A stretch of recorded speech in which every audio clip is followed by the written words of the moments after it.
অনুমোদনবিহীন সকল bus counter অপসারণের নিমিত্ত মোবাইল কোর্ট পরিচালনা।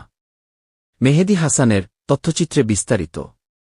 সায়েদাবাদ আন্তঃজেলা বাস টার্মিনাল সংলগ্ন এলাকায় অবস্থিত অনুমোদনবিহীন সকল বাস কাউন্টার আজ বুধবার 08 এপ্রিল 2026 সকাল 9 ঘটিকায় সায়েদাবাদ আন্তঃজেলা বাস টার্মিনালের আশপাশে গড়ে ওঠা অনুমোদনবিহীন বাস কাউন্টারসমূহ অপসারণের লক্ষ্যে মোবাইল কোর্ট পরিচালনা করা হয়। ঢাকা দক্ষিণ সিটি কর্পোরেশন ডিএসসিসি এর উদ্যোগে পরিচালিত এ অভিযানে সংশ্লিষ্ট কর্তৃপক্ষ উপস্থিত থেকে অবৈধ স্থাপনা উচ্ছেদ কার্যক্রম পরিচালনা করে। অভিযানকালে বিভিন্ন অনুমোদিত বাস কাউন্টার চিহ্নিত করে তা অপসারণ করা হয় এবং সংশ্লিষ্টদের ভবিষ্যতে এ ধরনের অবৈধ কার্যক্রম থেকে বিরত থাকার জন্য সতর্ক করা হয়। নগরীর যানজট নিরসন, পথচারীদের চলাচল নির্বিঘ্ন করা এবং সুশৃঙ্খল পরিবহন ব্যবস্থা নিশ্চিত করতে এ ধরনের অভিযান অব্যাহত থাকবে বলে সংশ্লিষ্ট কর্তৃপক্ষ জানিয়েছে।